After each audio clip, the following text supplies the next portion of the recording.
Olá, tudo bem com você? Espero que sim. Seja muito bem-vinda, seja muito bem-vindo ao Diário do TST. Eu sou o Gustavo Bank, consultor de SGI e técnico em segurança do trabalho. Eu desenvolvo esse canal para ajudar você no seu dia a dia, nas suas atividades. Eu ajudo na facilidade ou transformar as suas atividades de uma maneira mais fácil. Você possa também ser um pouco mais produtivo e mais eficaz no seu dia a dia. E hoje eu quero conversar com vocês, quero refletir com vocês sobre uma situação dentro das organizações que a gente precisa refletir e às vezes é um pouquinho mais difícil a gente ajudar o colaborador. Fica no vídeo, aproveita o conteúdo até o final, para que você possa ajudar os trabalhadores dentro da sua empresa e tornar o seu dia mais fácil e mais produtivo.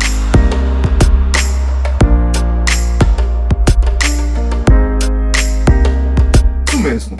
A gente, dentro das nossas atividades, dentro daquilo que a gente realiza todos os dias, a gente está sempre preocupado com como é que a gente pode melhorar o ambiente de trabalho, como é que a gente pode tornar o ambiente de trabalho mais seguro e mais saudável. E pensando nisso, inclusive, eu fiz um vídeo aqui no canal falando sobre essa situação, mais voltada para o programa de gerenciamento de riscos ocupacionais. Se você não assistiu, não teve a oportunidade, corre lá.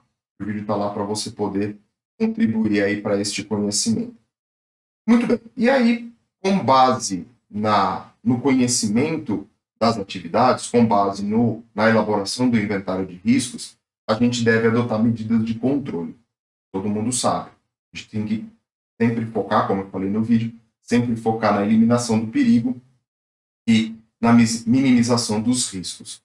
Pensando nisso, vai chegar um determinado momento onde a gente não consegue adotar nenhuma medida a não ser a utilização do EPI, equipamento de proteção individual.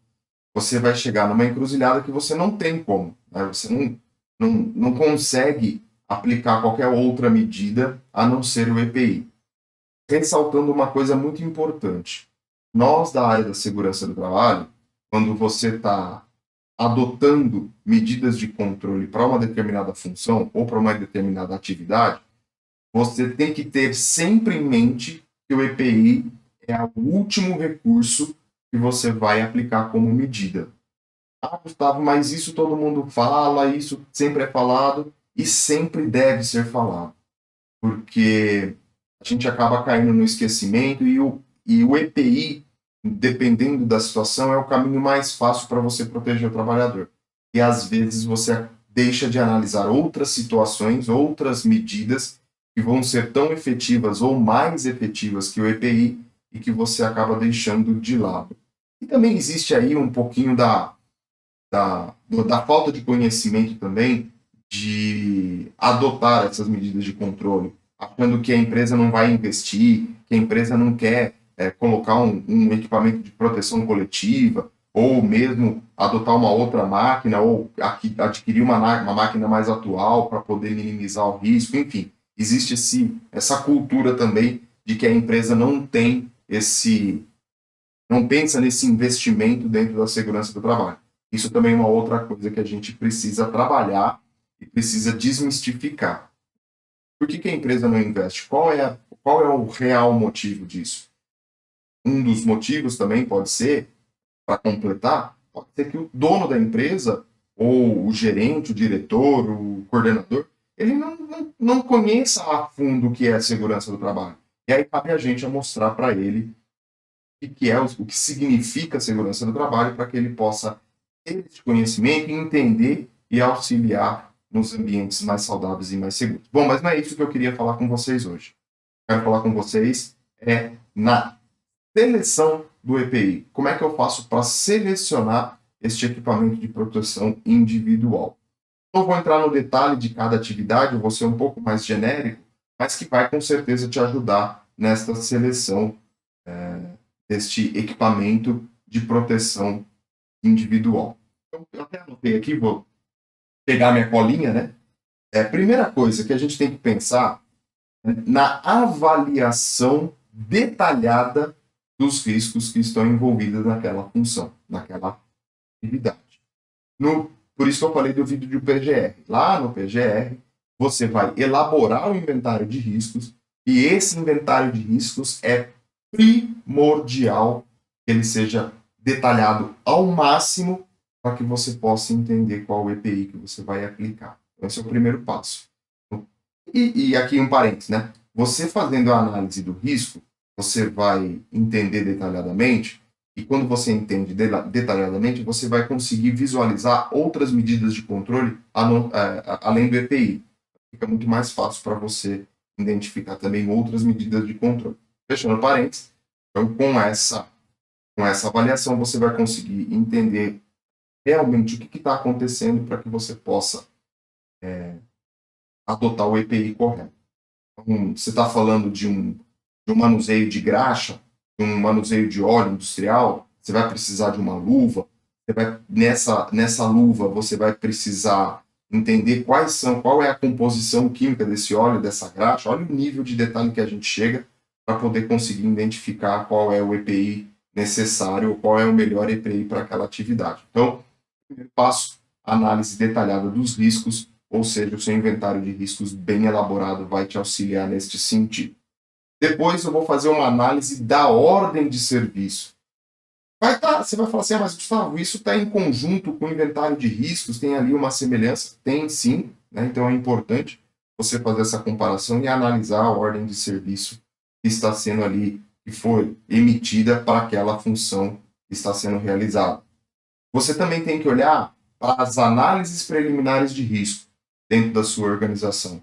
Quais foram emitidas, em que situações foram emitidas e quais os riscos que foram apontados dentro daquela análise preliminar de risco, a famosa APR. Outro documento que você vai utilizar como base é o mapa de risco.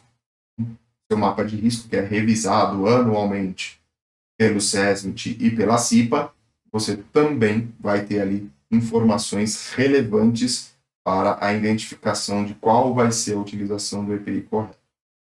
O PGR, o próprio PCMSO, como eu falei para vocês, o PGR junto com o seu inventário de riscos e o Programa de Controle de Saúde Médica e Controle Médico de Saúde Ocupacional, ali também você vai conseguir tirar informações, principalmente dos resultados que estão na média, né, do grupo, ali quais são as funções que têm mais exposição, quais são as possíveis doenças e tudo mais. Então você vai conseguir detalhe desse controle. E, por fim, o nosso fabricante e a nossa revenda dos EPIs. Eu acredito que essas são as etapas que você pode utilizar, não necessariamente nessa ordem, utilizar para definir o EPI correto para a utilização, o EPI correto para ser disponível para o trabalhador. Então, você conhece toda a parte da função, da atividade, e o que você vai fazer? Por que eu coloquei o fabricante e a revenda, né? Porque são pessoas que vão auxiliar no entendimento desta exposição. Então, se eu tenho uma luva, eu vou chamar um fabricante de luvas, 1, 2 ou 3 fabricantes de luvas, vou expor a situação que eu quero, que eu preciso, e ele, como fabricante, como detentor do conhecimento da fabricação de luvas, por exemplo, ele vai te indicar qual que é o melhor equipamento para ser aplicado naquela situação.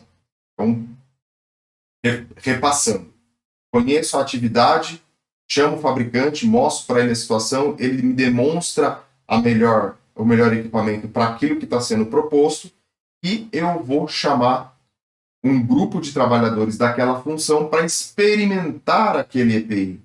Gustavo, por que eu preciso experimentar um EPI? O fabricante disse que aquele é a melhor solução, por que eu vou experimentar o EPI?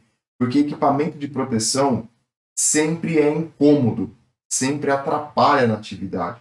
Então, se ele não for um equipamento de proteção confortável para ser utilizado, não vai ser eficaz dentro daquilo que foi proposto.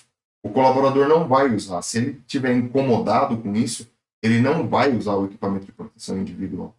Ele vai fazer qualquer coisa, ele vai utilizar quando você estiver passando e estiver fiscalizando, mas pode ter certeza que na grande maioria do tempo isso não vai ser algo que vai trazer benefício para ele. Então sim, eu tenho que experimentar o EPI, tenho que fazer o colaborador utilizar por uma semana, 10 dias, 15, 20 dias, o tempo que for necessário.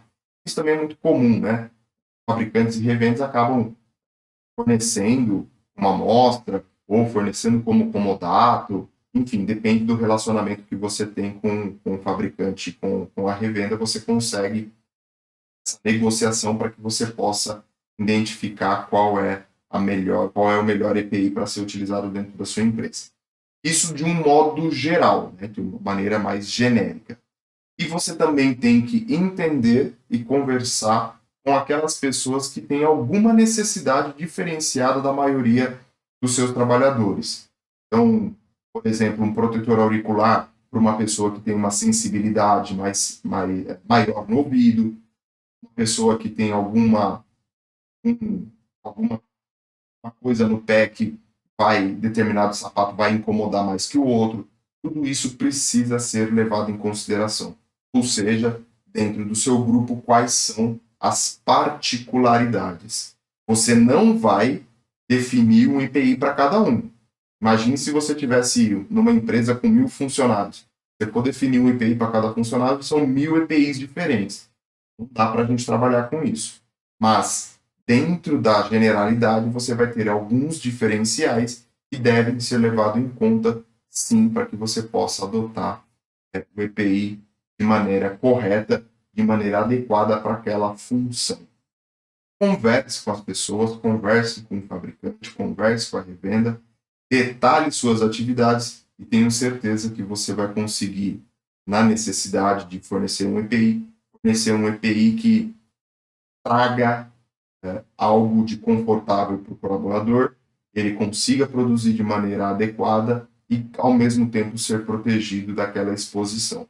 E, para finalizar, ressalvo, EPI é a última, ou melhor, é o último recurso dentro da exposição àquele agente de risco que você possa aplicar dentro daquela atividade. Então, sempre pense em eliminar, em minimizar, em utilizar medidas de controles de engenharia, equipamentos de proteção coletiva, medidas administrativas, onde você diminui e vai mexer com o tempo de exposição, e assim você consegue fazer com que a pessoa acaba não utilizando o EPI. Pense em tudo isso antes de aplicar o EPI. E sempre que você aplicar o EPI, tenha em mente ou coloque isso como sendo algo temporário e não definitivo.